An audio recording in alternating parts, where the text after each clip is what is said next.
Bertemu kembali. MARA Institut Industri Jepun MJII berpotensi diperkasakan sebagai platform strategik bagi memperkukuh kerjasama antara Majlis Amanah Rakyat MARA dan industri Jepun. Timbalan Perdana Menteri Datuk Seri Dr. Ahmad Zahid Hamidi mencadangkan agar institusi itu diperkasa melalui penyertaan syarikat Jepun yang lebih kukuh dan tersusun, menjadikannya saluran utama pembangunan bakat termasuk penglibatan langsung dalam latihan, bimbingan serta pengambilan graduan. Malaysia is committed to strengthening TVET as a key pillar of national development. Through MARA and other institutions, we aim to produce not just skilled workers, but technopreneurs, young people who can create businesses, develop technologies, and generate jobs.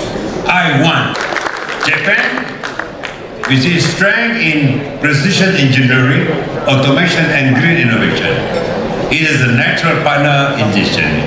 Datuk Seri Dr. Ahmad Zahid berkata teknologi digital, AI, otomasi serta industri hijau kini membentuk semula lanskap pengeluaran, perdagangan dan kehidupan masyarakat. Justru dalam persekitaran baharu ini, sumber asli semata-mata tidak lagi mencukupi. Kekayaan sebenar sesebuah negara terletak pada rakyatnya, kemahiran, kreativiti serta keupayaan menyesuaikan diri dengan perubahan.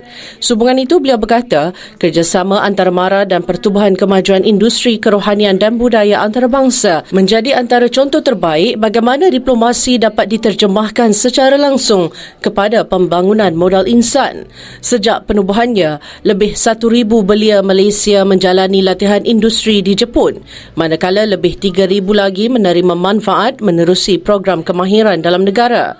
Lebih membanggakan, kira-kira 70% daripada peserta latihan ini berjaya memperoleh pekerjaan dalam sektor swasta termasuk di syarikat multinasional Jepun.